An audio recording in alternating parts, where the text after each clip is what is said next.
Please support my daddy's show by donating a couple bucks to patreon.com/RevLeftRadio. Please follow us on Twitter at RevLeftRadio. And don't forget to rate and review the Revolutionary Left Radio on iTunes to increase our reach. Workers of the world, unite!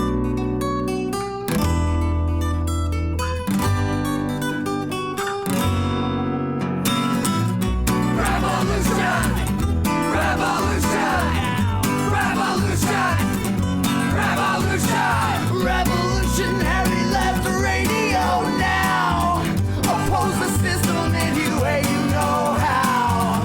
Unite the left against the capitalist lies and liberate the proletariat's mind. Fight for the working class, fight for equality, fight against the right-wing fascist ideology. Tune it in and turn it up loud.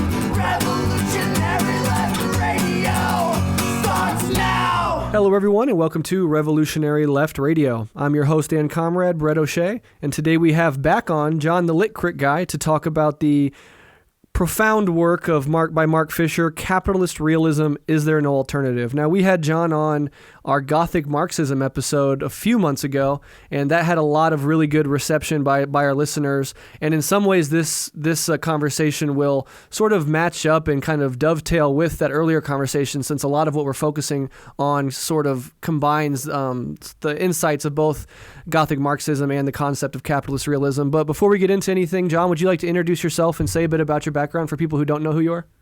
Yeah, thank you so much for having me back on. Hello, comrades. My name is John. I go by the Lit Crit Guy on Twitter. I am a teacher from the north of England, and I specialize in trying to talk about critical theory, Marxism, cultural criticism, in the most accessible and widely distributed medium possible. So you'll find me mostly on Twitter. I do long threads trying to summarize the work of key thinkers, give introductions to topics, and basically try and take academic left-wing writing and put it in the public sphere. Absolutely, and you do a wonderful job at that. I came across you when we started our Twitter page for this show, and I think you were one of the first people I started following. It's just been really fascinating to see how you break down like really complex theory that's kind of sequestered in academia, and you make it accessible to regular people, and you do a great job at that. Thank you so much. Yeah, for sure. Now, before we go into the show itself, I do want to give a plug up top to sort of a think tank, a leftist media collective that both you and I belong to, which is Critical Mediations. Would you like to say anything about Critical Mediations, kind of tell people what it's about?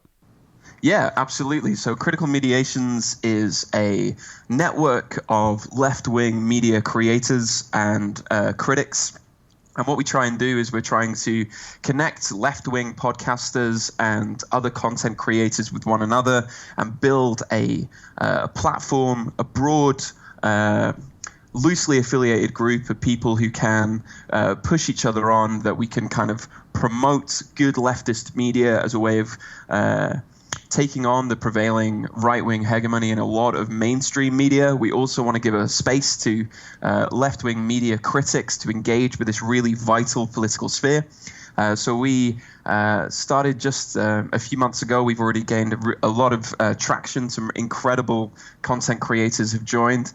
And it's really exciting to see this as a chance for left-wing media to really gain a much wider audience. Yeah, I think the big point of it, and something that we've stressed on the show, is this need to build up sort of an infrastructure, networks of different creative people on the left, whether that's podcasting, whether that's musicians, whether that's writers, and sort of find a way to bring them all together and to work together to think of how we can expand on left-wing media and make it more of a mainstay in our culture, as opposed to sort of a sort of isolated, relatively recent development in our culture. And I think Critical Mediations is doing interesting stuff on that front. some of the podcasts that have joined it are Season of the Bitch, the Magnificast, Delete Your Account. I could go on and on. There's so many wonderful podcasts there, and they actually have their own. Critical Mediations has our own SoundCloud page where you can go and listen to Rev Left Radio and all these other podcasts that are combined there. So you can kind of flip through whatever podcast you want to listen to at that time, and it kind of puts all of our content into one place so people can engage with it in a more easy and convenient way. Absolutely. And then they also take submissions from people who want to write about, especially leftist media. You can submit it, and we'll post it up on the website. The website really is it's aesthetically pleasing. It's a nice website. I think it's is it critmediations.com or criticalmediations.com? It's Crit Mediations. We wanted to give a space to left-wing voices who want to comment on, critique, review, and engage with media culture, because we can't just be like passive consumers of a lot of this. We have to take it on. We have to be able to pull it apart, to know how it works, and also to challenge like prevailing orthodoxies of what media can and should be. Yeah. Absolutely, and it's an honor that Rev Left Radio is a part of that, and I highly encourage people to go check that out, support it, and contribute to it if you can. But we have a big, fascinating episode here. We're doing, again, as I said earlier, we're kind of doing a summary and an overview of some of the main concepts and arguments in Mark Fisher's book, Capitalist Realism: Is There No Alternative? And because we're covering a book for the first time on Rev Left, I'm going to actively, and I think so is John, actively read some segments of the book as we discuss the concepts in the interview to kind of get an intimate connection with the book itself, and ultimately encourage people to go check it out, because I think there's a lot of really important concepts, and it'll help people sort of theorize and think about anti-capitalist politics.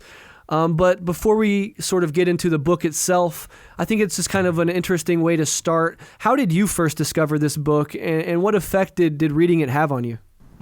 So, book came out in 2009 with Zero Books, a little left-wing press, and I read it maybe for the first time a couple of years after it came out. It was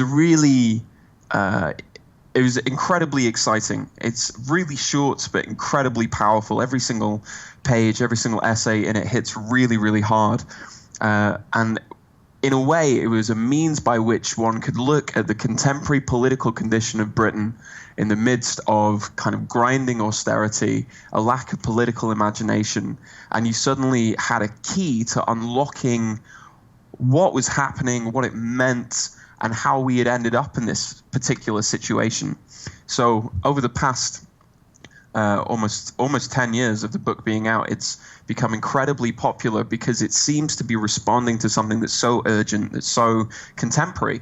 Yeah, and it's like it's only 80 pages long. It's accessible, and as John said, it was published in 2009. So this is in the wake of the economic catastrophe of 2008, and in large part, this book is sort of reacting to it and conceptualizing what that was and what it means. And it's a really helpful way to sort of orient yourself to a post-2008 capitalist sort of global economy and world. Mark Fisher was obviously the author. Who is Mark Fisher, and what should people know about him? What do you think is important about knowing who the author is himself? So Mark Fisher was a British left-wing academic, communist, and a writer. He was one of the best bloggers of the 2000s. He blogged under the name K-Punk. He was a brilliant critic of contemporary British culture. He wrote incredible essays on film and on music, always kind of decoding them and unlocking the kind of capitalist logics that were at work within them. He was a real kind of touchstone thinker for a lot of British leftists. I count myself among that group, who were very heavily influenced by the way that Mark wrote and thought. He was a teacher as well, and a famously good one. He was also just a real comrade as well. Everyone who knew him speaks very highly of him. So he's a writer, a educator, and an organizer, I guess, are the key points to know about him. But the best way to get to know him is absolutely to check out his work. Yeah, and it's also worth noting, I think, that because he talks about mental illness in this book, and we're going to get to it later. He dedicates pretty much an entire chapter to talking about the relations between social conditions and certain increases in mental illness, and Fisher ultimately paid the ultimate price, and that he was a lifelong struggler with depression, and it ended up, resulting in his suicide. In what year was that? Was it last year, January 2017? Yeah. It's been just over a year now since Mark passed away. Yeah. And we will get onto this. He was one of the sort of bravest and most honest writers about the relationship between capitalism and mental health problems. He was very sort of honest about what he went through, but he was never sort of despondent. He was always a writer who managed to inspire as well as confront some of the darkest issues in his own mind. Absolutely. And as somebody that has struggled with depression my entire life, and I know a lot of listeners have also struggled with depression and anxiety, when we get into talking about the mental illness part of it, I think it's an absolutely fundamental and important aspect of Mark Fisher's work in his life. So having said that, let's go ahead and get into the book itself. Again, the book is called Capitalist Realism, Is There No Alternative? Before we get into the details, can you summarize maybe the general argument of the book in order to orient people to what he's trying to do here? Yeah, absolutely. So, as you said, in 2008, we have the massive global economic crisis that is only just staved off by a colossal amount of public money being put into the private hands of financiers and the global banking system. Now, in that moment, there seemed to be a possibility, a kind of spark in the darkness that maybe this was the crisis that would bring down neoliberalism, that we would end that period of capitalism that had run probably from around the 70s up until then. However, as we all know, that did not happen. So this, in many ways, is an attempt to figure out why. What was it about the capitalist system that enabled it to survive? He borrows a quote from Thatcher for the subtitle. Thatcher very famously said that there is no alternative. And he was trying to examine the ways in which politically, culturally, we had internalized this notion that even in the moment of capitalist crisis, is there an alternative? And perhaps for a moment we faltered and capitalism was able to reassert itself. So in very broad terms, he's tracing a genealogy here of a particular approach and understanding of politics and culture that enabled capitalism to not only survive but thrive right after a moment where it looked at its most vulnerable for perhaps a century. Yeah, and because he does that, would you say it's fair to put him in sort of the broad tradition that is highlighted in examples like the Frankfurt School and what they were trying to do at their time? Yeah, I would absolutely connect him to thinkers like the Frankfurt School. Two of his big influences are other contemporary critics of ideology, particularly Slavoj Žižek. He also draws very heavily from the work of Deleuze and Guattari, particularly Anti-Oedipus, which he calls the greatest exploration of capital since Marx. He mentions David Harvey, one of the most kind of consistent voices of that have critiqued neoliberalism. So he is part of a broad tradition on the left of thinkers who are engaged in cultural and ideological critique. Absolutely. All right, well, let's go ahead and get into the basic concept itself. So the name of the book is Capitalist Realism, and that is sort of the center concept that he uses throughout the book. So in your own words, sort of what is capitalist realism and how did it emerge? So one of the great things about Mark's writing is that he never gets lost into kind of abstract jargon. So as simply as possible, I think capitalist realism is a political and cultural condition. It is kind of like a widely accepted common sense, in inverted commas, that not only is capitalism the best way of ordering economic, cultural, and political society, in fact, it's the only one. We have to be realistic about this. Capitalism is now the only game in town.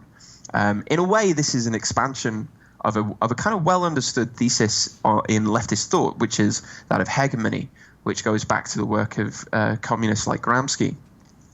But what Mark did is he traces a sort of history of capitalist realism that immediately post World War II, we had a kind of great moment, a kind of window of maybe about 20 years where capitalism seemed to be sort of muzzled effectively. There were very strong labor unions. There was a strong and thriving social safety net. There were limits on the ability of bosses. I mean, it's not a communist utopia, but it seemed like there was definite more power with working class people. Capitalist realism emerges, again, as I mentioned at the beginning. Fisher links it explicitly to Thatcher's famous dictum that there is no alternative. There is no alternative to capitalism. And in fact, the best way of ordering society is to allow capitalism unparalleled freedom. So capitalist realism is a internalized mood, right? It's a paradigm which we've entered into. It's a common sense. It's a hegemonic structure, to use a slightly more technical term, that has permeated almost every aspect of not just politics and economics, but culture itself. Yeah, and in the book, in chapter 3, page 16, Fisher writes himself, he says, capitalist realism, as I understand it, is more like a pervasive atmosphere, conditioning not only the production of culture, but also the regulation of work and education, and acting as a kind of invisible barrier constraining thought and action. So it's sort of this ambient background, sort of just constriction on thought and political imagination. The quote the quote that gets used in the book, and I think it's used elsewhere, is that it's easier to imagine the end of the world than it is to imagine the end of capitalism. And that is sort of an effect of the concept of capitalist realism being sort of ubiquitous in the way that we generally think. Yeah, absolutely. And in fact, Fisher takes it a little bit further, right? The quote there, "It's easier to imagine the end of the world than the end of capitalism," is either attributed to Frederick Jameson or Slavoj Žižek. It's a bit unclear who came up with it first. Right. But Fisher, in the opening chapter, talks about the film Children of Men. And he raises the possibility that even if we were to hit the end of the world, even if that were to happen, capitalism could still persist. Right? We're exhausted imaginatively. That even in the midst of dystopia, you can have internment camps in the same world that you have Starbucks coffee franchises everywhere. The two don't contradict themselves anymore. Even when we've reached the end of the world, we don't escape capitalism. Right, yeah. And a sort of another effect, a way to think about it, it crops up in arguments all the time, and I'm sure anybody who's ever articulated a left-wing argument has been hit at some point with the response that socialism or communism are antithetical to human nature, and that what capitalism is just an expression of human nature. So one aspect of capitalist realism, or sort of the way it frames our minds, is that people actually begin to think as if capitalism is embedded in nature, as if it's sort of a cosmic or natural reality, in the same way that feudal lords and people atop feudal hierarchies used to claim that feudalism was just a natural way of things, the divine rights of kings. It was that this social structure was ordained from on high. We get variations of that today in the human nature argument by defenders of capital. And it's simply because capitalism has become so internalized. It isn't just an impartial structure that we place ourselves into.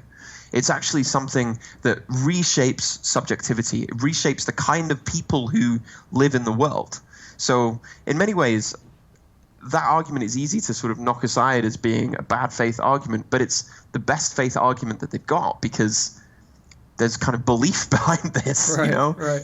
Yeah, so the realism part of capital realism is based, as Fisher says, on Lacan's distinction between the real, capital R, and realities. Can you explain this distinction and its importance to the overall concept of capitalist realism?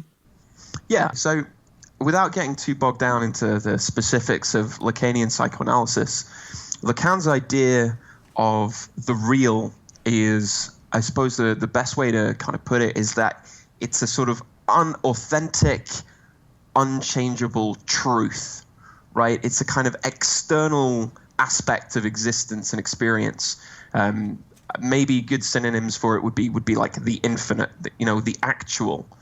as opposed to a reality that is sort of contingent upon our material order, on sense perception, and on language itself. The real is, it's out there, irreducible to the kind of what he would call the symbolic order of our lived experiences. So one of the things that we seek to avoid, Zizek, the great Slovenian Marxist philosopher, has written about this extensively, is that an encounter with the real is irreducibly traumatic. It's something that we're not kind of mentally or linguistically or even imaginatively able to cope with, really. And so capitalism posits itself as a kind of reality by which we can distance the real away. We buy into realities rather than the real. And those realities take on the status of something which seems permanent, which takes on the status of something that seems invulnerable and fixed, but really is just a way of shielding ourselves from a traumatic encounter with the real.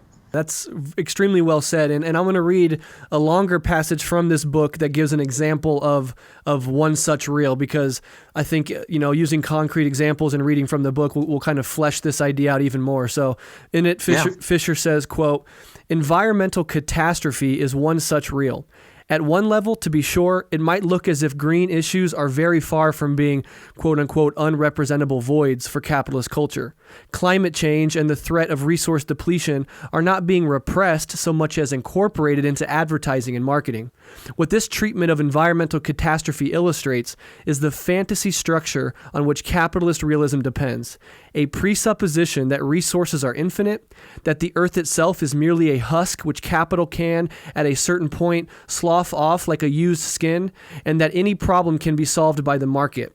In the end, Wall-E presents a version of this fantasy, the idea that the infinite expansion of capital is possible, that capital can proliferate without labor. On the off-world ship axiom, all labor is performed by robots, that the burning up of Earth's resources is only a temporary glitch, and that, after a suitable period of recovery, capital can terraform the planet and recolonize it. Yet environmental catastrophe features in late capitalist culture only as a kind of simulacra. Its real implications for capitalism too traumatic to be assimilated into the system. The significance of green critiques is that they suggest that, far from being the only viable political economic system, capitalism is in fact primed to destroy the entire human environment. The relationship between capitalism and eco-disaster is neither coincidental nor accidental. Capital's need of a constantly expanding market, its growth fetish, mean that capitalism is, by its very nature, opposed to any notion of sustainability. And that sort of highlights one example of a reality too traumatic to fully approach and appreciate, and the way that capitalism itself sort of obscures the desperate nature of this problem and prevents actual real solutions, because real solutions would mean the end of capitalism itself. Absolutely. You can see this today in the work of so many big multinational corporations. The next big business plan is saving the environment, as if there were no contradiction inherent in what they're saying.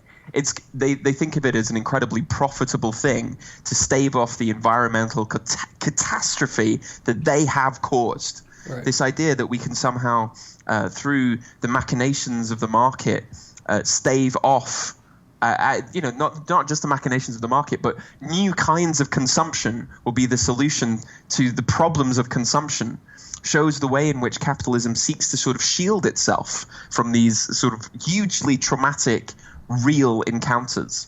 Yeah, and I think an interesting aspect of this is there's sort of a subconscious understanding of this on the right. And so when you look at the GOP and Republicans and libertarians who are dogmatically committed to free market capitalism, instead of sort of trying to address the reality of climate disaster, it's more easy for them to just claim it's a hoax, to deny its absolute reality rather than have to face up to it, because at some level, although almost certainly not a conscious one, these people know that capitalism is simply unsustainable. And so they'd rather deny its very reality than try to address it, because the moment they try to address it, it throws into question the very, sort of aspect, the very mechanisms that they hold to be dogmatically true and holy. Absolutely, and not just those mechanisms, but it throws themselves into psychological doubt and confusion, right? If you this is why they kind of stave off this contradiction with the most sort of bizarre pronouncements on the global warming hoax, which is if anything, a psychic self-defense mechanism on behalf of the right.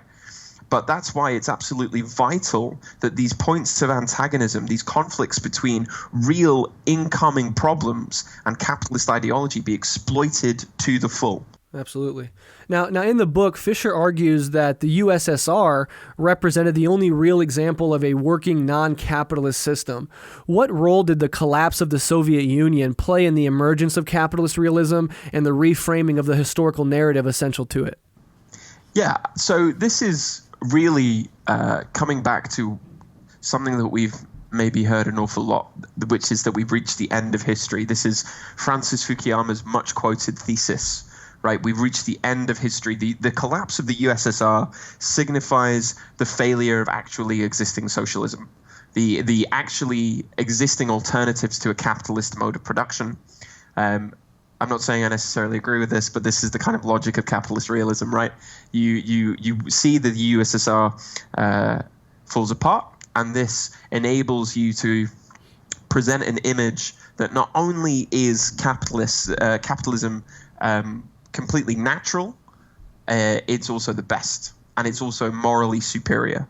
So it plays not only a useful political role, the collapse of the USSR and the emergence of capitalist realism, and a useful economic one, because suddenly there is no challenge to the hegemony of capitalism as a worldwide system, but also a moral ideological function, where Americans will get to talk about winning the Cold War. They'll get to talk about coming out on top in this battle. So in many ways, that period of the late 20th century is the key birth moment of capitalist realism as an ideological force. Yeah, absolutely. And I think it also, we talk about this a lot on this show, but the way that having a big socialist state, whatever its flaws, whatever your ultimate ideas or thoughts about what the Soviet Union turned out to be, that's almost unnecessary to the basic fact that having a big socialist powerhouse in the world did, in effect, sort of blunt the edges of capital. It kept it in check. It provided sort of the fear in the bourgeoisie that would make it more easily capitulate to worker demands. And as the Soviet Union began to deteriorate and ultimately collapse, that external pressure on the capitalist system went away. And it's no coincidence that during the 80s, as the Soviet Union was being ushered off the historical stage, neoliberalism, Thatcherism, Reaganism were on the ascendant. And what we live in now is sort of the world that Thatcher and Reagan, as sort of models of the overall system, not individuals, but sort of ways of thinking about the system, the world that they created, and that's what we're living in now. And that's why I think ultimately a powerhouse like the Soviet Union played a really important role in all this, and in lieu of it, we kind of find ourselves awash in capitalist realism. Yeah, absolutely. Now, one interesting way that this operates, and this also touches in with our previous discussion on Gothic Marxism and other shows we've done where we've analyzed film and popular culture as a way of getting to the way ideology functions in our minds and in our culture. This is one aspect of this book that Fisher really focuses on. So how does capitalist realism operate in popular culture and in our psyches as subjects who exist under its influence? Well, one of the things that Fisher is such a keen critic of is moments in which culture poses an alternative to the status quo, where culture ruptures the sort of seamless edges of capitalist logic. And he writes really sort of incisively about a lot of British culture during the 70s and 80s, which was really wrestling with this, and often through the guise of music as a space in which the prevailing sense of things can be fractured. And one of the ways in which you can kind of see the exhaustion of these alternative ideas to capitalism is by looking at popular culture. As I said, the very first chapter of the book deals with a long sort of reading of Children of Men.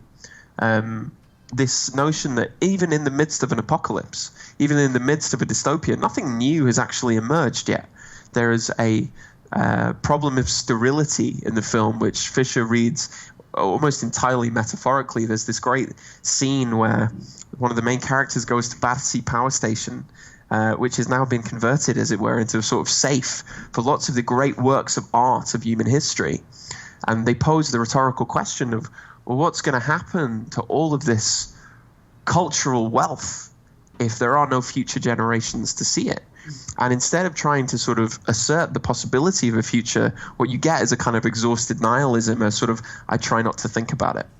Is the response that the other character sort of throws back. I think you can see this actually in the way in which we've entered incredibly tight cycles of nostalgia and recycling, particularly since we passed the 2000s. I mean, just in the last few years, we've had the big 80s cycle where you had shows like Stranger Things, the remake of the Stephen King novel It into a very successful horror movie. You've had now, of course, the big thing is we've re-entered the 1990s. Everyone discovered that Friends was on Netflix, and suddenly we were all re-watching this incredibly 1990s sitcom. So even in cultural terms, we're consuming in very tight cycles, which are constantly not gesturing forward into anything new, but are constantly reaching back. It's no surprise that we're seeming more optimistic capitalist realism now, because the 90s were a boom time. You had the retreat of capitalist alternatives, the retreat of communism. You had the boom time brought on by the neoliberal rampage of Reagan and Thatcher. And you're going to see that again in pop culture. This obsession with superhero films is a great example of it. We're constantly looking to these old archetypes from the past to be reinvented in the present to save us all over again, rather than try and create something new. Yeah, that is so fascinating. The notion that the 80s and 90s were a boom time and a period of optimism, and so in the drudgeries of 2018, 2017, etc., we're almost going back to a more comfortable time as opposed to facing the realities that we are in the present and then the possibilities of different futures. There's a sort of, he talks about it a little bit in the book, but in other places as well, I've heard this concept. There's a sort of atemporality to neoliberal culture and the way that the neoliberal subjects sort of think about time and history. It's sort of abstracted away from a historical movement, and that serves to kind of perpetuate it. Does that make sense to you? I'm kind of working through this thought, but... Yeah, totally. Jameson has talked about this. Frederick Right. Jameson, the kind of great Marxist historian of culture, where he talks about this new phase, what he calls late digital, networked, globalized, computerized capitalism, has irreducibly affected our understanding of time, right? No longer do we operate by the old kind of agrarian seasons. No longer even do we operate on the 8-hour workday. We operate in this kind of atemporal flux where we're constantly responding to things which, our boss tells us might happen. We have to be flexible. We have to be constantly on the move. We have to be constantly innovative. And so it's no surprise that one of the great triumphs of neoliberal capitalist realism is the stripping away of our historical conception. Memory becomes something that's very pliable. There's a great story Fisher tells in the book where he's talking about his experiences working as part of a very bureaucratic system. And he tells the story about a manager who comes in one day and tells them the new diktat from higher up. This is what you have to do. And the very next day, without any sense of contradiction, he comes in and goes, well, actually, now we need to do this. And it's almost as if he's been able to forget as a means of kind of remaining psychologically coherent within that system. You have to forget the way things used to work. I talked about this in what we mentioned on the last episode I popped up on, the one on Gothic Marxism, that things that used to be concrete, existing, actual things in our politics have suddenly become these utopian dreams. We barely remember what it was like to have them. And now we have to kind of project them into the future because of the way that neoliberalism kind of hollows out history. Yeah, and I see this is somewhat related, and maybe it's more related than even I totally understand, but I see this argument pop up a lot on the left, and sometimes I've even fallen prey to it myself, which is this temptation to say that the revolution is not going to happen in our lifetimes, right? Like the capitalism isn't going away in our lifetimes, but maybe in the future, maybe in a couple generations, maybe in 2200, we'll have something akin to an anti-capitalist movement that can actually be successful. And that sort of defeatism, which I think is woven into the way the left sort of looks at itself, and it also relates to sort of ahistoricity of our modern culture, or postmodern culture, if you will. I think that manifests itself in that sort of pushing revolution, or pushing the revolutionary movement beyond the horizon of the present, beyond the possible, and it sort of plays into the very hands of our ruling class. Yeah, absolutely. This is one of the reasons Fisher paid so much attention to culture, because culture is a space in which one can bring to light now a different future. You know, you don't have to wait for it. We can make something here together, even if it's just you and your three friends in a band, you know, with musical imagination and with kind of commitment. There is the possibility of creating something that sounds different. I remember I was listening to a talk where he was talking about, you know, if you played somebody, so if somebody arrived from the late 80s, early 90s, and you played them some pop music on the Hot 100, they would say it sounded exactly the same. It wouldn't sound like the future to them. And I think it's in culture that Fisher sees a space in which we can be very politically bold and optimistic. Absolutely. Now, I do want to read a segment from his book again. It's a sort of a longer passage, but it's super interesting. It touches on Kurt Cobain, but it also touches on something that we've talked about in previous episodes, and that I'm sure many of you have had conversations with your friends about, which is how we can create subversive culture inside the broader culture, and how capitalism is so able to absorb subversive elements and sort of regurgitate them as fully absorbed inside the capitalist system. And this segment sort of talks about how Kurt Cobain struggled with that in Nirvana. So I'm just going to read this. It says, "Yet the old struggle between subversion and incorporation seems to have been played out. What we are dealing with now is not the incorporation of materials that previously seemed to possess subversive potentials, but instead their pre-corporation, the preemptive formatting and shaping of desires, aspirations, and hopes by capitalist culture. Witness, for example, the establishment of settled alternative or independent cultural zones, which endlessly repeat older gestures of rebellion and contestation as if for the first time. Alternative and independent don't designate something outside mainstream culture. Rather, they are styles, and in fact, the dominant styles within the mainstream. No one embodied and struggled with this deadlock more than Kurt Cobain in Nirvana. In his dreadful lassitude and objectless rage, Cobain seemed to give wearied voice to the despondency of the generation that had come after history, whose every move was anticipated, tracked, bought, and sold before it had even happened.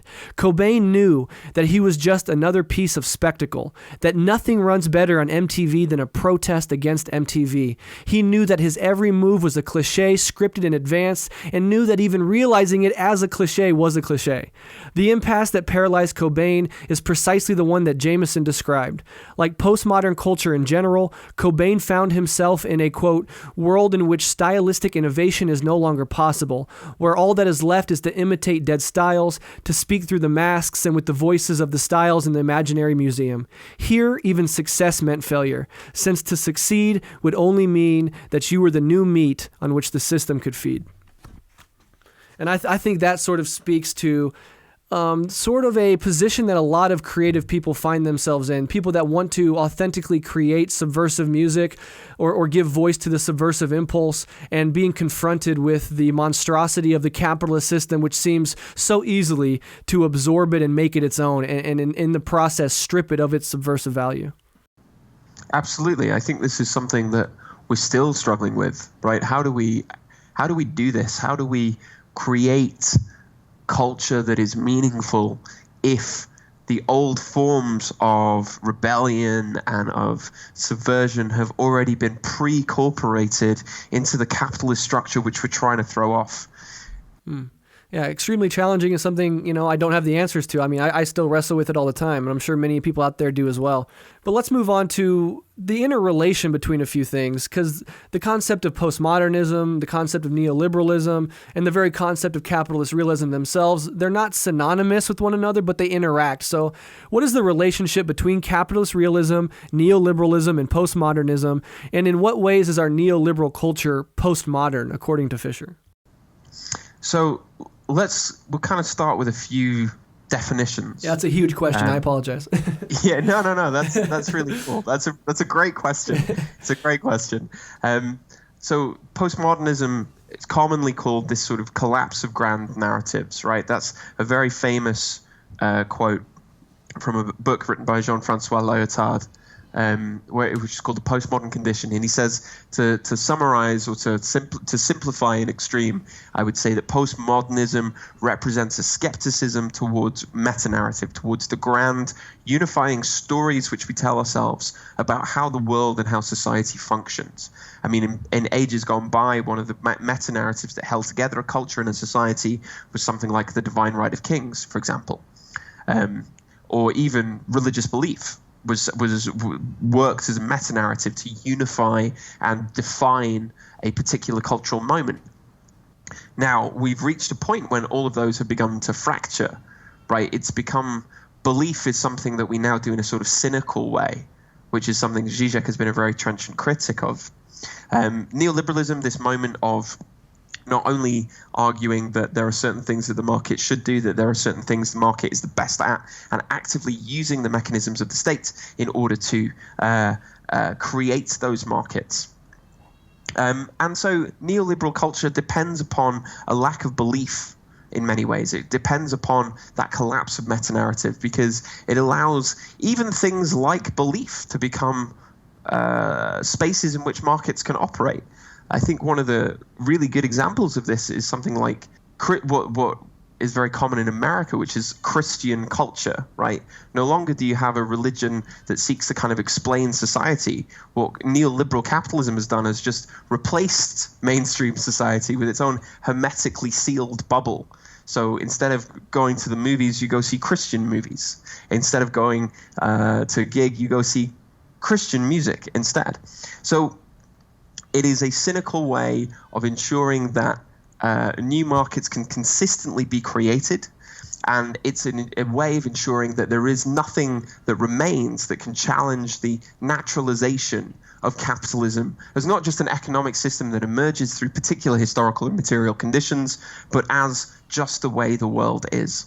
Yeah, and he's talking about Zizek and the concept of belief and the concept of irony, which has really arisen in the 90s and is still in so many ways with us. And irony is an interesting thing for me because we all engage in irony and we find ironic humor to be sort of the humor of our generation, of our time.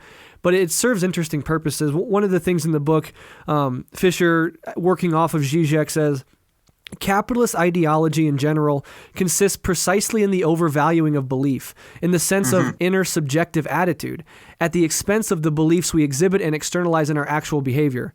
So long as we believe in our hearts that capitalism is bad, we are free to continue to participate in capitalist exchange.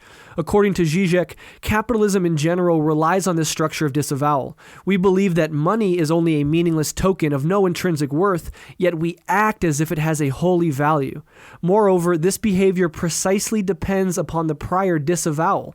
We are able to fetishize money in our actions only because we have already taken an ironic distance towards money in our heads.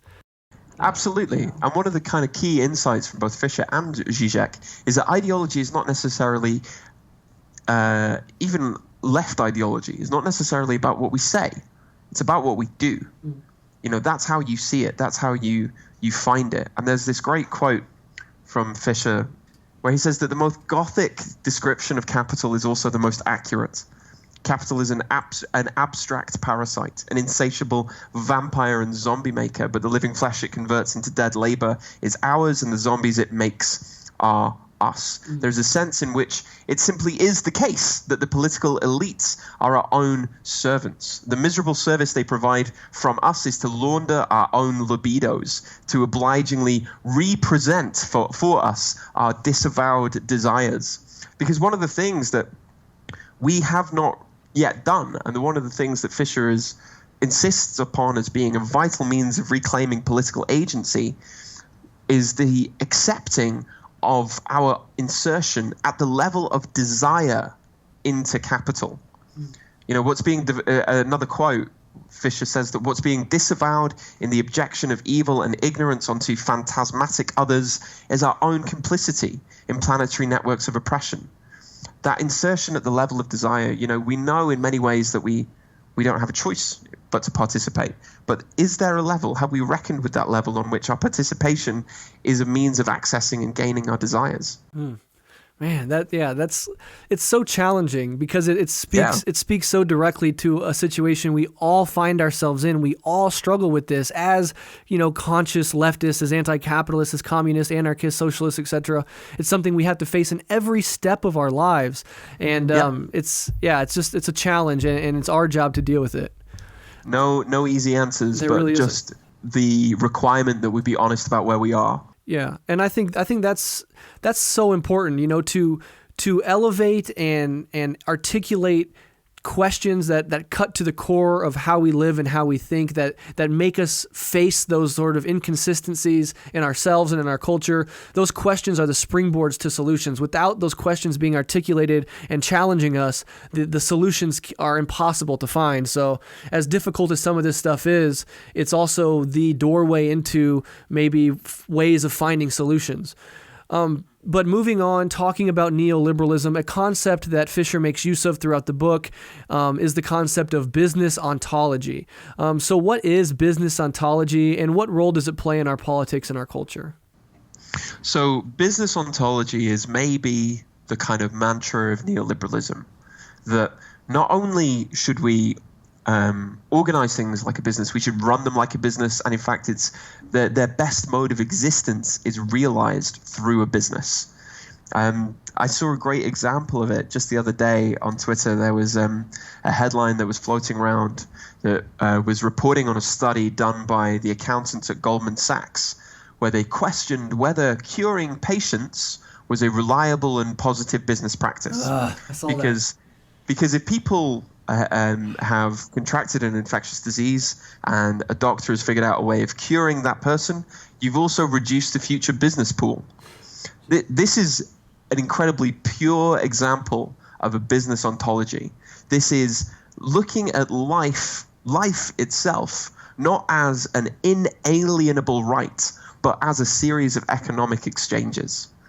I pointed out on Twitter that, you know, there's this possibility that in the future, or maybe even now, what we do is we rent life, and we rent it back from doctors, insurance companies, and pharmaceutical companies, especially those of us who have to deal with chronic health problems. In fact, any of us who are ever going to have to go to a doctor, it's because increasingly healthcare has not become something that all are entitled to regardless of their economic means, but it becomes something that you require purchasing power to access. That is a business ontology. It's treating life as an economic exchange. Absolutely. My sister just recently got fired from her job, and I don't want to get too much into it because I don't want to talk about her personal life too much, but I think it's worth talking about because it relates to this topic. She had to go to the hospital. She woke up in the morning to work, and she had this insane pain in her stomach. She went to the ER, didn't know what it was. It ended up that she really required surgery on her gallbladder, but the doctor himself, she said, you know, I don't make a lot of money. I don't have health insurance. I can't possibly afford a surgery. And he sort of like understood. He made the little, you know, when you slide your fingers across your other fingers as a sign of money, he kind of did that. He's like, I totally understand. And so she had to take prescription medications, but they didn't solve the problem. So she was going through a lot of pain. And when she went to her job and tried to explain why she missed work, her boss was just like, in orientation, we told you that we don't accept doctors' notes as viable excuses because nowadays anybody can forge them. And so unfortunately, we're going to have to let you go. You missed work and you didn't give us enough heads up. So it's not only did she lose her job, but she wasn't able to even address the underlying condition she had that made her lose her job because she doesn't have enough fucking money. And that's the kind of monstrousness of it, right? They try and make this the natural order. Right. And this is why kind of Gothic Marxism is something that I think is so useful and is something that dovetails really nicely with Fisher's work, right? That is abhorrent. Mm-hmm. There is no, on any moral, intellectual level, that should be the way that we accept things. But, the fact that the boss can turn around and fucking say, at orientation, we told you, your health, like the physical fact of existence, cannot interfere with your labor time and our extraction of the surplus value. Yeah, it's just monstrous. This is something out of a fucking nightmare. Right. Yeah, and the humiliation that came with being fired.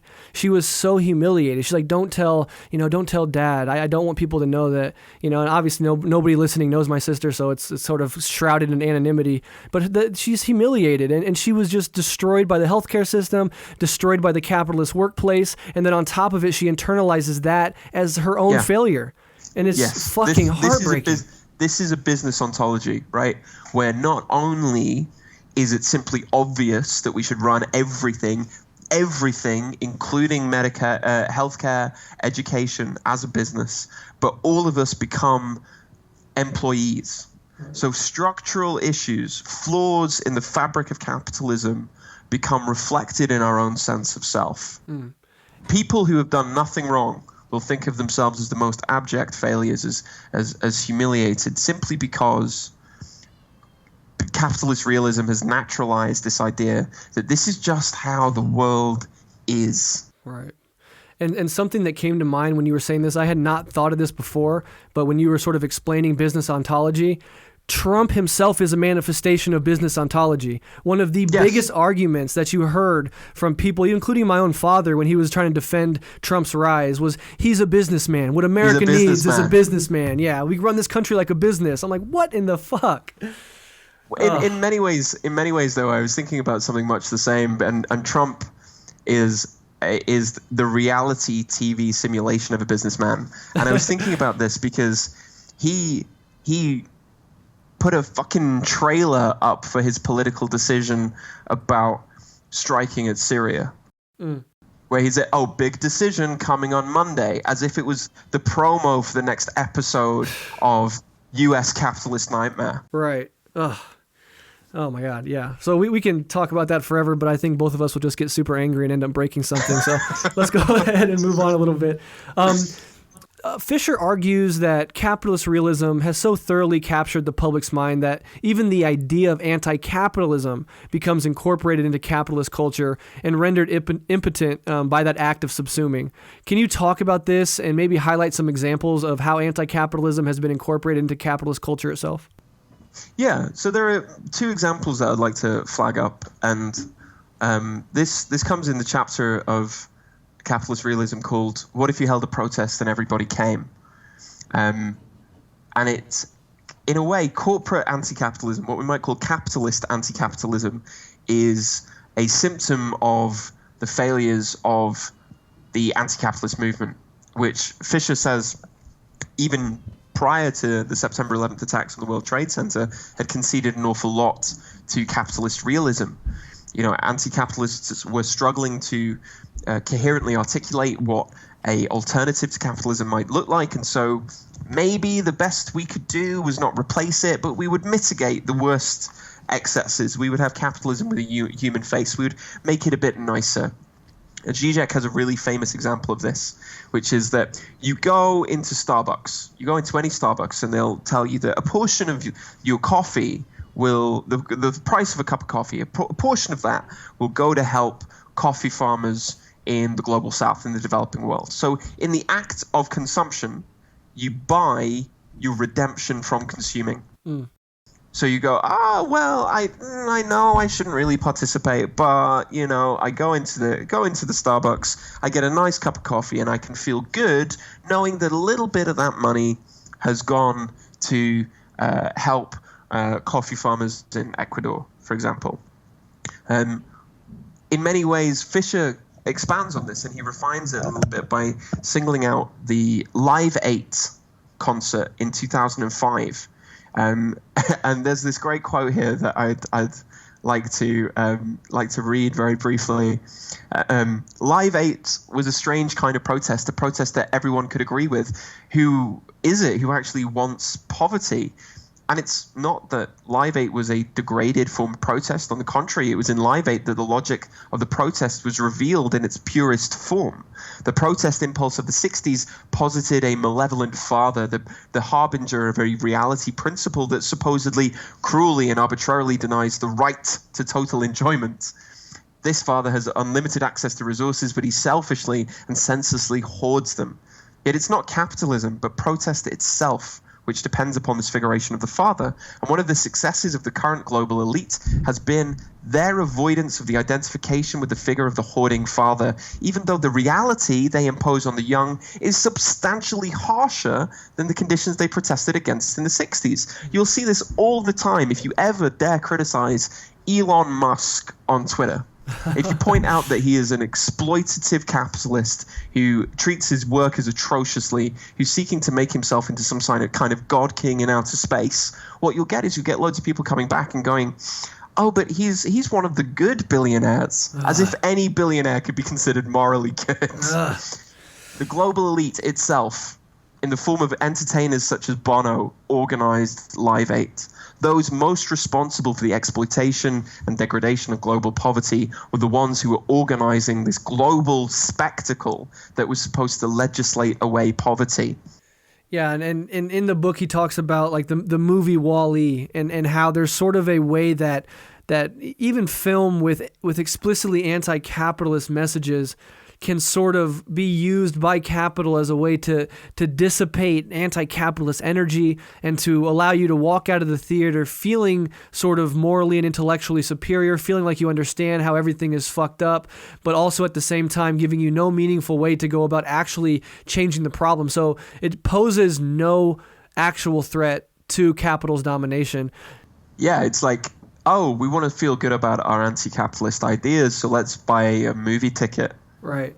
Let's put ourselves more firmly into this capitalist system. Yeah, and one of the recent sort of controversies that highlights this was I think it was last year, maybe the year before, the Pepsi commercial where they staged it was a protest that was protesting nothing. People had just signs that vaguely incorporated the colors of the Pepsi logo, and they were marching. Yep. And then one of the Kardashians gave a soda to the cop, and the cop smiled, and it was like it's this feel-good moment, but it just showed the complete depravity and cluelessness of the marketing elites and the people that run that company to think that this would catch fire. I mean, they eventually had to take it down, but it's that same sort of like, we're going to use protest itself as a mechanism by which we can sell you our shitty sugar water. Yeah, as a symbol. And just as Live 8 is this huge spectacle that's really a protest against nothing, organized by the ones who've caused this. Here they even got rid of it being a protest against something as basic as poverty. It just became the symbolic protest. God. Protest becomes nothing but just like people in their nice outfits holding their well-made signs. Right. That's what protest is. Definitely. And a related topic to that, and it sort of ties a lot of these concepts together, is individualism. And we've had entire episodes where we sort of break down bourgeois individualism and how it operates. But in the book, Fisher talks about how individualism operates ideologically and the need to, quote, construct a collective subject. Can you explain the role that individualism plays in maintaining capitalism, and then what the call to construct a collective subject might mean in practice? Yeah, I think there are a couple of things worth pointing out. So Fisher talks quite a lot about this idea that he calls responsibilization, where a lot of things that exist in society have been made kind of something which the individual should take responsibility for. This will become more of a thing when we get on to talking about mental health. You know, you're no longer employed by your boss and so are a worker along with other workers at a company. You're an independent contractor now. You're an independent contractor. You've been distanced. And so the insecurity of your condition and your low wages are not something that you can collectively organize about, but are something that are your fault because you haven't worked hard enough. That's the ideological operation of individualism. And the notion of a collective subject, I think, is really interesting. I was thinking about this today, and I just wanted to give a quick shout out to the sister podcast of the show, The Guillotine.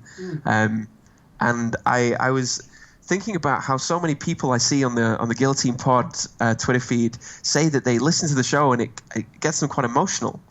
You know, I've had similar experiences where you and Dr. Bones are talking about the global condition, maybe talking about stories that haven't been given attention, and I feel myself get quite emotional, and it's because suddenly there's this moment of connection, not only to other people who I know and who might look like me, but also people who I don't know, people who I've never met, but I can count myself on the same side, on the same struggle, involved in that same global fight for emancipation. This call to construct a kind of collective subject, I think, is something that Fisher talks about this in the context of blogging. You know, that's where he came through in the early 2000s. That was a space in which you could meet, and instead of being pandered to, instead of being further atomized, further individuated by a system, you could connect. You could form new connections that otherwise wouldn't be possible.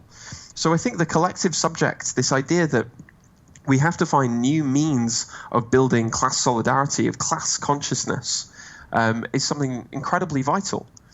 One final example, Fisher, I was listening to a talk that he gave a few years ago, where he in an almost like throwaway remark, he talked about how the widening of access to universities in Britain had actually destroyed working class collective self-education, because instead of educating having teach-ins at factories or working men's educational clubs, suddenly the kids all went off to university, where you're individuated, you're turned into an economically productive graduate. So I think the collective subject is something that is a real field of struggle. Yeah. Well, first of all, thank you so much for saying that about the guillotine. I never even conceptualized it quite the way that you just articulated it. That's really fascinating. For those that don't know, obviously, the guillotine is hosted by me and a friend, Dr. Bones. And we this show, Rev Left, covers theory and history. That show covers current events. And one thing we did up front before we even started the show is that we talked about wanting to hit people emotionally, because that sort of breaks down not only the sort of NPR mode of discussing current events, which is kind of dry and boring, but it hits people in the heart, and it bypasses the ironic distance that's far too often we've talked about earlier, that people can take an ironic distance from suffering and the problems of the system and just kind of use irony as a weak method of mockery, but it doesn't really go much further. And embedded inside the sort of obsession with irony is this repulsion to sentimentality, or this fear that being sentimental or being able to openly say, like, this breaks my fucking heart, or to tear up is actually sort of a sign of naivete, and that irony sort of is an armor that we wear to protect ourselves from that charge. But like on the guillotine, we actively insert clips of people going through situations. So like if a cop kills somebody and it's recorded on camera, we play it not to wallow in the grotesquerie or to sort of highlight the depravity of the situation for its own sake, but to really drive home the suffering that this system causes.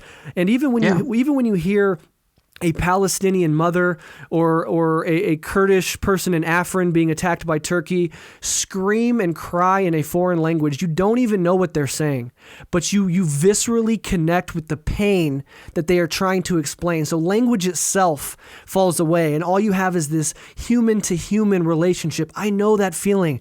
I've cried. I can't imagine what it means to lose somebody in that situation. And in that way, I hope we can kind of bypass the irony obsession and connect people across cultures, and in that way maybe we can all work towards creating, as you say and as Fisher says, a collective subject that can move beyond mere individualism. Ironic distance is a kind of cynicism of belief, where we go, that kind of meme leftism. Right. If you know what I mean, Absolutely. where it's like, this will get clicks and it'll make people laugh, but I don't want to have to genuinely believe it. And I think the work that you and Dr. Barnes do and so many other kind of leftist media figures, our chances of getting beyond kind of cynical, ironic distance from what we actually believe as people on the left. Yeah. And I know an episode of Season of the Bitch, one of the members of Critical Mediations, they were talking about sort of the effect that sort of conservative religion had in their upbringing, and really spoke openly and honestly about the self-loathing and the incorporated self-hatred that they sometimes felt growing up in stifling environments. And it really opened up this fascinating conversation where they were talking to religious leftists, and there was no irony, there was no detachment, there was no distance. It's human beings being human. And more than anything right now, I think we need to build on that and to focus on our common humanity. Absolutely. Completely agree. And going in from that about humanity, and we talked earlier about mental illness, Fisher makes a lot out of the connections between capitalism and mental illness. Now, before we get into this, one of the initial thoughts I had, and maybe you can tell me your opinion too, I read what he was saying and I totally was on board for most of it, for all of it.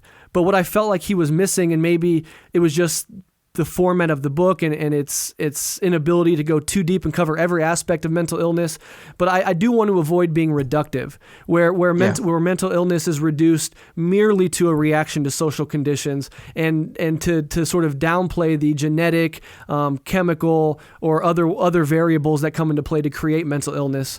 So with that in mind, what are the connections between capitalism and mental illness for Fisher, and what approach to mental illness does Fisher suggest anti-capitalists take?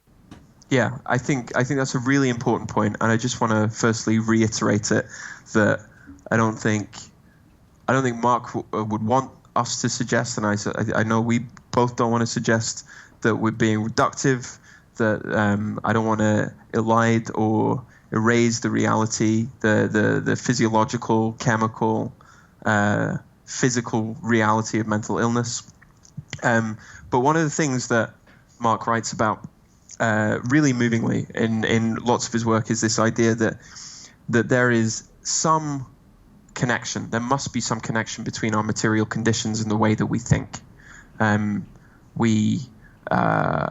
He wrote really well about this. I think it's something that maybe doesn't want to be admitted by a lot of people, that the price of capitalism functioning successfully appears to be extremely high. There's he says that it's a paradigmatic example of how capitalist realism operates is in the field of mental health. And I think he's got a real point here. So he says that one of the most common conditions treated by the NHS in Britain is depression. There is a disturbing correlation between rising rates of mental distress and the neoliberal mode of production. Stress and distress are symptoms of many causes, but also of existing under capitalism. It is hard. Precarity is incredibly hard. If for example, I'm sure there are lots of people here who listening who maybe have to work 2 or 3 or more crappy jobs, and so you get home and you don't have time to spend with your family and your loved ones, and so you feel isolated, and so you don't have time to socialize, and so you become more anxious and introverted in social situations. He poses this question that there is this vast privatization of stress, right? Stress has become something that you suffer through, just you alone, individually, and we've stopped admitting that maybe the way that we are told to live and work is contributing to it. Just a quote from Capitalist Realism: how has it become acceptable that so many people, and especially so many young people, are ill? The mental health plague in capitalist societies would suggest that instead of being the only social system that works, capitalism is inherently dysfunctional, and the cost of it appearing to work is very painfully high. Yeah. And you can't ignore so often in our discussions of mental illness in this society, in all of our societies, there's a strategic or even maybe unconscious, whatever it may be, downplaying of precisely the role that social conditions play. So if Fisher emphasizes that role, he does it to sort of push back against its complete disregard and rejection in the mainstream conversation. When it comes, and speaking for myself, I've talked about my struggles with depression. I've been hospitalized for depression in the past, and I cannot disregard the fact that my working conditions so often totally fuck me up. I mean, I work a 9 to 5 like anybody else. I work in a sort of office environment, and so often I come home after a day just completely depressed. I feel empty. I feel like my soul has been crushed. I only get to see my kids a few hours before they go to bed, and there's nobody to turn to. When I come home after just a regular day of work, I feel like I've been robbed of 8 hours of my life, and my mind is thinking about other things. I want to be working on the show. I want to be playing with my kids. I want to be hanging out with my friends, but I'm forced to do this utterly meaningless 8-hour nonsense to make somebody else rich so that I can just struggle to pay my bills every month. And the only person I have to come home to is my fiance. And she also has been either at her job or taking care of the kids all day. She's depressed. She's, totally stripped of all of her energy. And the only people we have left to rely on is one another, but we're totally beaten down. And it's just there's an article that Fisher wrote for the Occupied Times called "Good for Nothing," and I just wanted to add a short quote from that article because I think it really helps illustrate his take on mental illness. He says this: "For some time now, one of the most successful tactics of the ruling class has been responsibilization. Each individual member of the subordinate class is encouraged into feeling that their poverty, lack of opportunities, or unemployment is their fault and their fault alone. Individuals will blame themselves rather than social structures, which, in any case, they've been induced into believing do not really exist. They are just excuses called upon by the weak. What Smale, who's a psychologist, calls magical volunteerism, the belief that it's within every individual's power to make themselves whatever they want to be, is the dominant ideology and unofficial religion of contemporary capitalist society, pushed by reality TV experts and business gurus and US presidents, I might add, as much as by politicians. Magical volunteerism is both an effect and a cause of the currently historically low levels of class consciousness. It is the flip side of depression, whose underlying conviction is that we are all uniquely responsible for our own misery and therefore deserve it. A particularly vicious double bind is imposed on the long-term unemployed in the UK now. A population that all its life has been sent the message that it's good for nothing is simultaneously told that it can do anything it wants to do." Yeah, and speaks right to the heart of it. And then I'll respond with another reading from Fisher in Capitalist Realism. He says, and this speaks to sort of what the anti-capitalist movement can do to reframe discussions about mental illness. He says, The current ruling ontology denies any possibility of a social causation of mental illness. The chemico-biologization of mental illness is, of course, strictly commensurate with its depoliticization. Considering mental illness as an individual chemical-biological problem has enormous benefits for capitalism. First, it reinforces capital's drive towards atomistic individualization, i.e., you are sick because of your brain chemistry. Second, it provides an enormously lucrative market in which multinational pharmaceutical companies can peddle their pharmaceuticals, e.g., we can cure you with our SSRIs. It goes without saying that all mental illnesses are neurologically instantiated, but this says nothing about their causation. If it is true, for instance, that depression is constituted by low serotonin levels, what still needs to be explained is why particular individuals have low levels of serotonin. This requires a social and political explanation, and the task of repoliticizing mental illness is an urgent one if the left wants to challenge capitalist realism. Absolutely. So that speaks to the problems of it, how the social conditions are downplayed, and then it also opens up a window for anti-capitalists to take part in that discussion in a way that pushes back against what it rejects and what it omits and what it leaves out. That vital struggle of politicizing what is made to seem natural. Exactly. Just like poverty, just like war. These are things you'll constantly hear are natural. They're human nature. There's no way around them. That what that does is it provides cover for the continuation of capitalism, because it suggests that the worst parts of capitalism are just not due to capitalism, but due to human nature itself. And that's something we should all be aware of and push back on whenever it comes into play. Quite right. We have a couple more questions here. I know we're over time, but I don't care because this is an important discussion.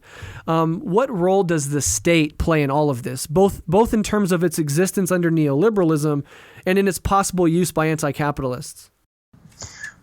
Man, that's a really tough question. But there are two possible options here. He writes in the later half of the book quite extensively about Kafka. The European mostly short story writer and novelist, and Kafka was the great writer of bureaucracy.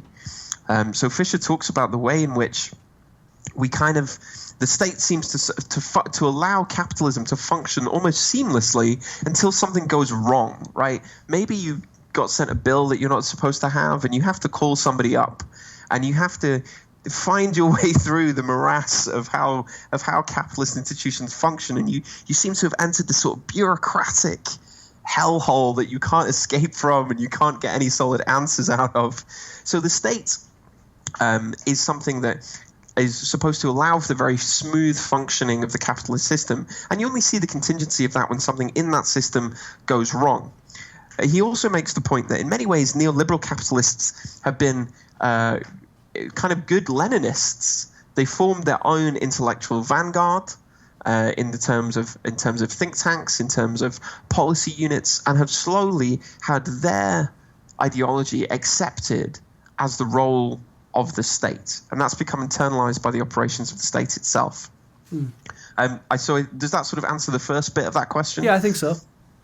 Now he makes a really interesting point, sort of in relation to the state, and particularly state broadcasting, right at the end in a chapter with the amazing title of Marxist Super Nanny, where he talks about this notion that perhaps to paraphrase Zizek, we don't really want what we think we want. We are simply allowed to have stuff. We're allowed to meet our own pleasures. We're allowed, in many ways, he says that kind of culture sort of panders to us, panders to our desires. And he argues that actually something like the British Broadcasting Corporation, a sort of state broadcaster, could actually give us something that we did not know that we actually wanted or needed, as kind of a way of breaking us out of this cycle of passivity and of learned impotence and learned helplessness, and could actually challenge us to grow culturally speaking. Yeah. And, I would, even in that chapter, I was kind of struggling because his position on the state generally is ambiguous. At sometimes he talks about the USSR as if it played an important role, and at other times he uses terms like Stalinism to sort of critique big state and bureaucracy. And then at one point he says, quote, "It's well past time for the left to cease limiting its ambitions to the establishing of a big state. But being at a distance from the state does not mean either abandoning the state or retreating into the private space of affects and diversity, which Zizek rightly argues is the perfect complement to neoliberalism's domination of the state." So I think that kind of speaks to maybe even Fisher himself is ambiguous on the use of the state in this context, or how anti-capitalists could eventually use a state apparatus. It's sort of unclear what his position is, but he doesn't totally reject it, nor does he totally embrace it in like a Marxist-Leninist sense. No, it's not a traditional Marxist-Leninist, although there is that wonderful sentence where he says the goal of a genuinely new left should not be to take over the state, but to subordinate the state to the general will.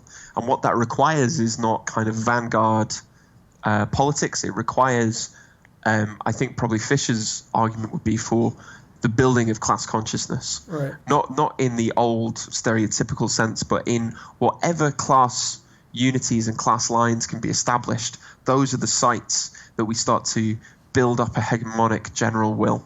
Yeah, and in other interviews that he's done, he's talked about the quote unquote post-structuralist skepticism about institutions and organization, and he even highlights Jodi Dean, who we've had on the show. We had her on the show to talk about the building of the party and combating bourgeois individualism. But he cites her and her work as approvingly, saying that there is this need for the left to re-embrace organization, to re-embrace institutions and the powers that they can wield. And so I think ultimately, although he might not totally be in line with a Marxist-Leninist view of the state, I think he's certainly in line with a more Marxist form of organization and the use of institutions to shape culture. I mean, individualization has been one of the great successes of capitalist realism, turning us into isolated, anxious, depressed people, separated from both our kind of libidinal desires and from one another. And if we can undo that damage, if we can build kind of new tentative connections to one another, reaching out across whatever means and by whatever means necessary, we may have this chance, this kind of optimistic chance that he sort of closes the book on. Yeah, and closing the discussion of the book, on the last few pages of Capitalist Realism, Fisher writes, quote, "An effective anti-capitalism must be a rival to capital, not a reaction to it. There can be no return to pre-capitalist territorialities. Anti-capitalism must oppose capital's globalism with its own authentic universality," end quote. What does that mean to you, and what exactly is Fisher arguing for here, in your opinion? I think this is a really complicated question, but to salvage a bit of Marxist terminology, I think what he's arguing for here is both class consciousness and class struggle. And these won't be the old class struggles that we're familiar with, right? Those structures of 20th century economics don't exist anymore. That 20th century culture that gave unified class consciousness its coherence has been obliterated, if not smashed totally. And so what we have to do, and one of the reasons he closes the book on an optimistic note, is recognize that it's all up for grabs again, right? Ideologically, he uses the phrase that this is year zero. 2008, that great economic moment of instability, suddenly neoliberalism has been completely discredited, completely, in both the financial and political senses of the term. Right. But we have a chance, Fisher says, I think, to begin this isn't an easy solution either. This is a long, slow, hard solution of rebuilding class consciousness, right, of being able to form new alliances that aren't based on kind of rigid economic stratification, but on shifting potentialities, on shifting positions, and using networks like this in order to educate, in order to connect people, in order to build up and amplify struggles around the world and join them together to show how they are unified. That struggle for politicization is a really vital one, not just in the field of mental health, but nothing about capitalism is natural, right? Everything can be pushed back on. We can fight everything back. There's that wonderful final sentence, the two final sentences of the whole book, where he says the tiniest event can tear a hole in the grey curtain of reaction which has marked the horizons of possibility under capitalist realism. From a situation in which nothing can happen, suddenly anything is possible again. For a long time, I think huge sections of the left believed that we were at the end of history. That we had just got to put up with the fact that capitalism was the only game in town, and that's something that we have all internalized to an incredibly deep level, I think. But Fisher ends it on this wonderfully optimistic note that grey curtain of reaction which has been draped over us for decades, generations, there are tears appearing in it, and together, if there are enough hands, we can rip that fabric to shreds. Yeah, and I do appreciate that optimism, and certainly that's what you try to do with your work. That's what we try to do with our work, and that's what so many of our listeners are trying to do in their community organizing work or in their families and their workspaces, is trying to create this optimism, to reframe our situation and to push forward for a better world. My take on that quote I read in the question about there can be no return to pre-capitalist territorialities and we must build our own authentic universality. I think part of that, and whether or not he was meaning this or not, I don't know, but a part of me thinks, we can't shrink away from the global stage and sort of try to build communes or merely build a co-opt here, or sort of try to break off from the overarching system and form our own little communities and on the fringes and margins. But that if we're really going to combat capitalism, we have to combat it on a global level. And that means an internationalism. That means organizational work. That means real politics, not a recoiling away from politics, but an aggressive engagement with it, reaching across identities, reaching across oppressions, and trying to bring a diverse group of people who all have been ravaged by the system together for a common struggle forward. And that not only calls for our own political work, but it calls for a rethinking of who we are as historical subjects and a reintroduction of historicity into our culture. One of the things I think I said on the last episode I was on, and I want to reiterate it, is that we don't have solidarity with leftists across the world in spite of our differences, but because of our differences, because all of us have in various ways endured this global system, and those differences don't separate us, but that can be the ground on which we unite. The fact that despite the plurality of difference, it is because of capital. That is where the attention should be focused. Yeah, well said, my friend. So overall, what do you think we as leftists should generally take away from this book? What makes it an important work for anti-capitalists to read? There are just a couple of things to sum up, which is this will allow you to understand how bad things are, but on what grounds we can hope that we are not alone in our struggles, that this is something that so many of us face. And that politics is it's a really comforting work for me, and I hope it's a comfort to other anti-capitalists that we're not enduring this alone. That when you look at the world and recognize that it wasn't supposed to be like this. It isn't just you. It isn't just all in your head. And there is a way of thinking and imagining and maybe living differently. Absolutely. Well, thank you, John, so much for coming on. If anybody enjoyed this conversation, me and John had a previous conversation. It's in our back catalog. The episode title is Gothic Marxism. If you listen to this episode and enjoyed it, you'll almost certainly enjoy that episode as well. It covers different things, but with the same sort of in-depth analysis that John always offers. Before we let you go, can you let listeners know where they can find you and your work? Yes, I will. You can find me on Twitter at the Litcrit Guy.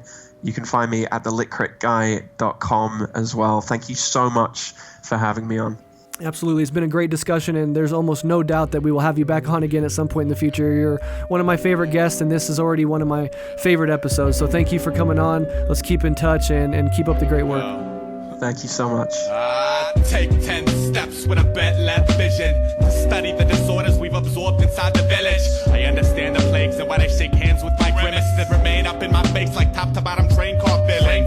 Let's question the ascension of a broken social icon and bury its domino effect. I'm upload this hexo with a mission just to administer the end-door sucker punch toward its pitiful condition. With no alibi, love the Jews as a guide by the civilized. Some see it as the body heat you feel when you close your eyes. That's so much of a lie, it can leave your hair dyed and scorch your roots. And the truth hits, your ears begin to cry. Why is it like this? Why the fuck do I care?